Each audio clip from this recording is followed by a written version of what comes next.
Hello, kindergartners, first graders, second graders, and third graders. Welcome to week 7 of occupational therapy with Mrs. Hilliard. It's nice to see you. These are the activities that we will do in our sessions next week starting October 26th. I have my 3 bins. We're going to start with our hand warm-up today. You will need 10 cups. You can also use 8 or 9. I wouldn't use any more than 10. You'll run out of space on your table. And we're going to stack cups to work on our arm strength. So we're going to line up our cups left to right.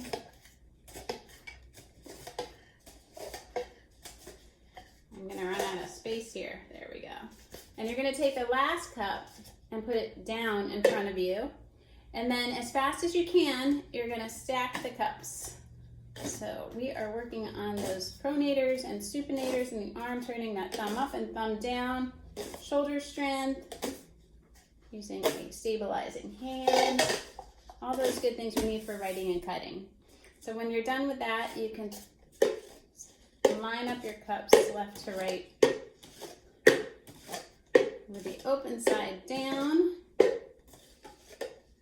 And then keep the last one up in front of you. And again, hold this one with your non-dominant hand and stack your cups as fast as you can. Think about all the muscles you're using when you're doing this. All right, and we are done. We're going to move on to our craft. Practice our cutting and coloring skills for this week. We're going to make a fall craft, a pumpkin. You will need a sheet of orange paper, a half a sheet of green, and a scrap of black paper. I have one here. Just a scrap of black paper. I like to have a long strip. I have one somewhere. I don't know where I put it. But anyway, we're going to start. So what you're going to do is you're going to take this paper and practice your folding skills. You're going to take those bottom corners and bring them up to the top. And push down to fold. And then you're going to take a marker, a dark colored marker, and you're going to draw a half a circle. So I will do that again with you so you can follow along. I'm going to trace over the one I have. And make sure you draw it on the side that is closed. Don't go this way, because then when you cut it, you'll have 2 pieces of paper. And then we're going to take our scissors and we're going to practice cutting on the curved line. I know some of you have goals for that.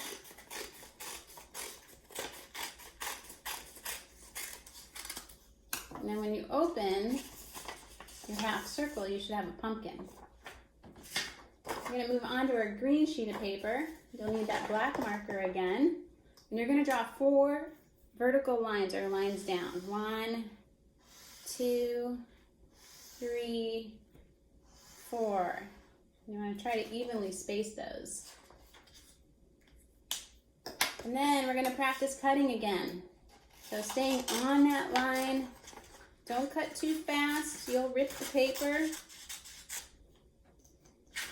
Cut on all those lines.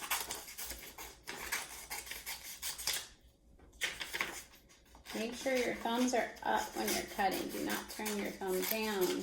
Some of you do this. We don't want to see that. We want to see thumbs up. You guys are doing great. All right, so you should have 1, 2, 3, 4, 5 strips of green paper. I'm going to take this pumpkin and make X's where we want to glue on the arms and legs. So 2 at the bottom and then 1 on each side. I always like to make X's for glue so everybody knows where to put their glue. But if you don't need the X's, that's okay too. You take your glue and put it on the X's.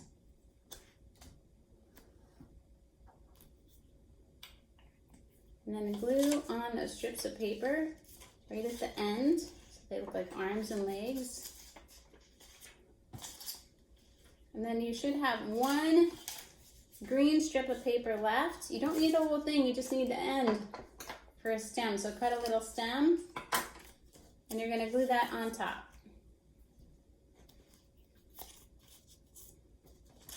So when you're done, your pumpkin will look like this. Then we're gonna work on our pincer skills using those writing fingers. So you'll need a pen or a marker or a pencil. I like to use a pencil for rolling because it's a little smaller and it works on that pincer grasp or writing grasp. We're gonna place it like this, perpendicular to our strip of green paper, and we're gonna roll them up so they end up having some curl to them. So roll all the way up and then slide your pencil out sideways. Do that again. And you can if you pay attention, you'll see that you're using your writing fingers to do this.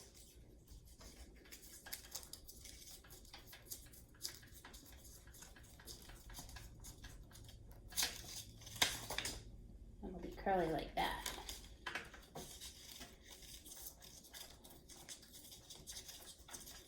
Roll it up.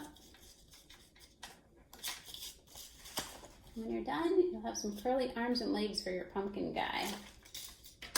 Now I'm going to draw some lines down to make him look more like a pumpkin. I'm going to draw 4 lines down. So now he really looks like a pumpkin. Now all we need are our eyes, nose, and mouth. So you're going to get that black strip of paper and you're going to make some little squares of paper. Just snip, snip, snip.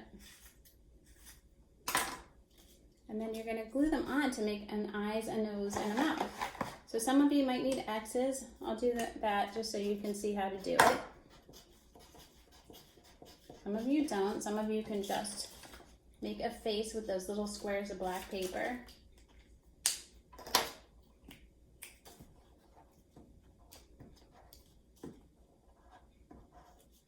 And then we're going to practice picking up small pieces of paper, again using those writing fingers to pick up.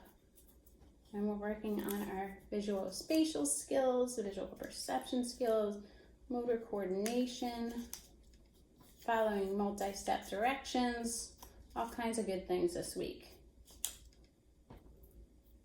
Rip this one in half.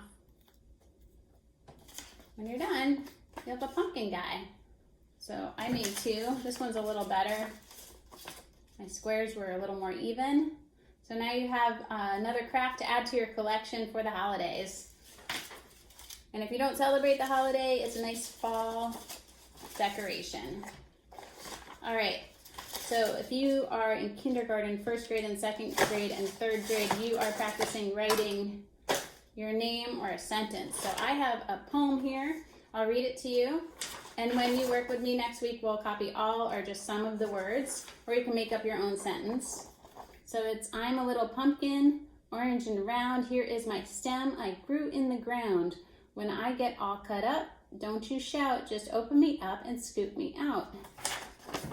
So I'll hold it here, and you guys can copy it. Now you can freeze this video and practice writing. And I'm looking for good word spacing and keeping your letters on the line and making sure that you're using your capitals correctly. And I'll hold it here just for a second longer.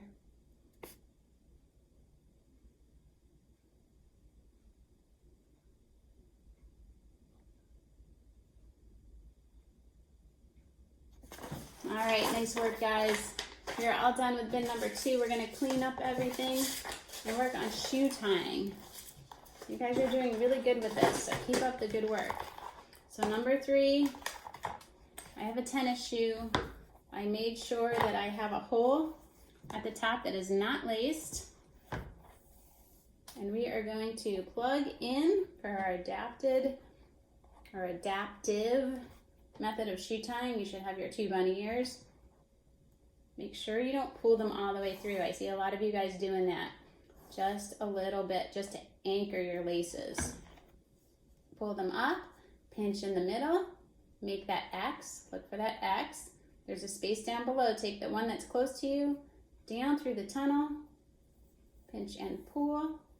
Do it again, pull up your bunny ears, pinch them in the middle, make an X. This time make sure you save that space The one that's behind goes down through the front, and you tied. Now for standard shoe tires, for the standard method, we're gonna really emphasize picking up those laces and making that X. And then we wanna really show you where you guys made an X there. So there's a lace behind or closer to you. I want you to take that and push it down through the front and pull it through the back of that tunnel. Pull tight, make a bunny ear, pinch it in the middle and make sure it has a tail. Then you can take this lace and you can tie a knot here if you'd like and fly that little knot around that bunny ear. Make sure you save that tunnel or space down below. Push it through, pinch, and pull. And you tied your shoe. You guys did a great job today. Thanks for watching. I'll see you next week.